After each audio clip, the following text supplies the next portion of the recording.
It's that time of year again where your internal clock might disagree with the external clocks and what they say.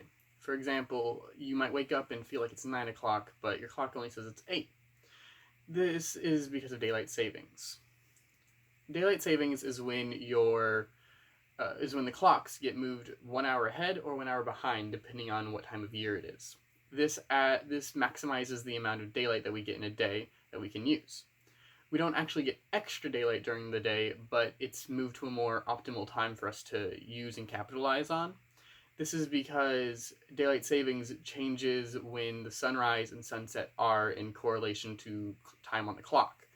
So, in the example given earlier, even though it might feel like it's 9, the clock will say it's 8 because a few days ago it was 9 at this time, but because of daylight savings, it's been changed from 9 to 8.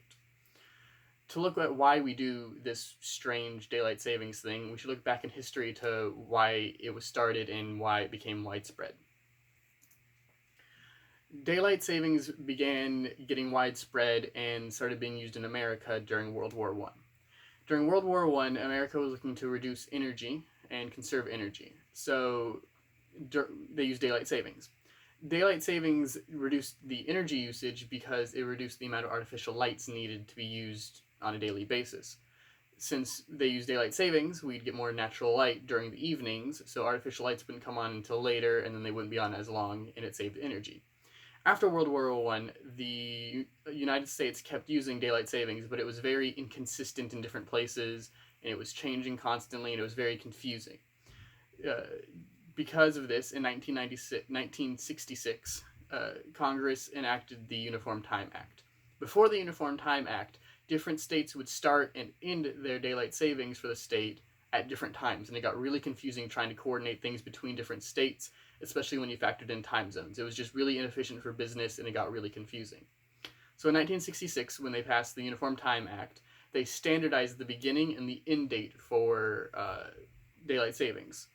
Since the Uniform Time Act, they have changed the beginning and the end date quite a few times throughout the years, but the current beginning and ending date for daylight savings it begins on the second Sunday of March, and it ends on the first Sunday of November. This specific dates were enacted on 2007, and they're what we use currently. Today, in modern times, daylight savings doesn't actually help us conserve energy anymore. This is due to the fact that we use TVs, refrigerators, heaters, and a bunch of other things that use electricity, and artificial light isn't our biggest usage of energy anymore. So if it doesn't save us energy, why do we still use it? Well, one of the reasons we still use it is it gives us more convenience for recreational use due to the fact that we have more light during the evenings. If you have more light during the evenings, we're more likely to go out and do things such as going to malls, going to parks, hanging out with friends, and just being more active, and it's just better and more convenient for us.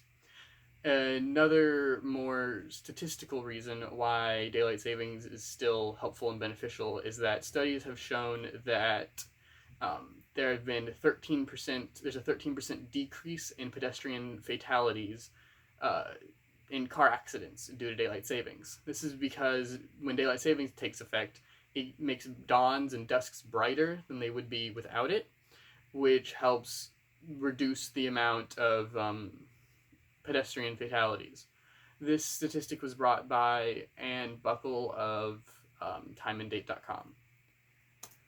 In conclusion, I really hope that this has shown that daylight savings isn't just some obnoxious thing that's there just to mess up your sleep schedule or just because we can, but it does have uses and it has a very interesting history. And so even if it's not used now for what it used to be used for, it still has its places and it's still useful.